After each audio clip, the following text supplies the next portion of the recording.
Module 7, Lesson 17, Distance on the Coordinate Plane. We did this earlier in a previous module, I think it was Module 3, but we'll review it again now. What is the distance between points A and B? Well, if it's a horizontal line, you can simply count 6 spaces, 6 units. Same with if it's a vertical line. If it's a vertical line, you can simply count 2 spaces or 2 units. But when it's a diagonal line, the distance between these 2 points, you cannot just count spaces.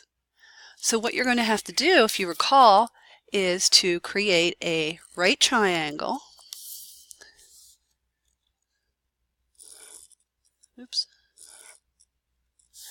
And the number of spaces here is 2, the number of spaces here is 6, and then we can use the Pythagorean theorem to calculate the hypotenuse side. So a squared plus b squared equals c squared. Your 2 and your 6 are your a and your b. Your missing side is your hypotenuse. So 40 equals c squared. We have to take the square root of it. So c is equal to 6.32 approximately. All right, let's try one more of those just to make sure.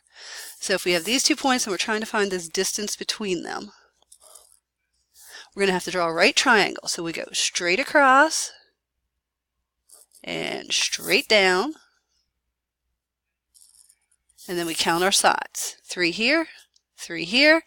So a squared plus b squared equals c squared. Our 3's are our legs because this is our right angle. So 3 squared plus 3 squared equals c squared, our missing side. So 9 plus 9 is 18. And then we have to take the square root of it to unsquare it. The square root of 18 is approximately 4.24. So this would be about 4.24 spaces. All right, so you just use the Pythagorean theorem. You have to draw your right angle and use the Pythagorean theorem to find the distance between 2 points if the points are not horizontal or vertical on a grid.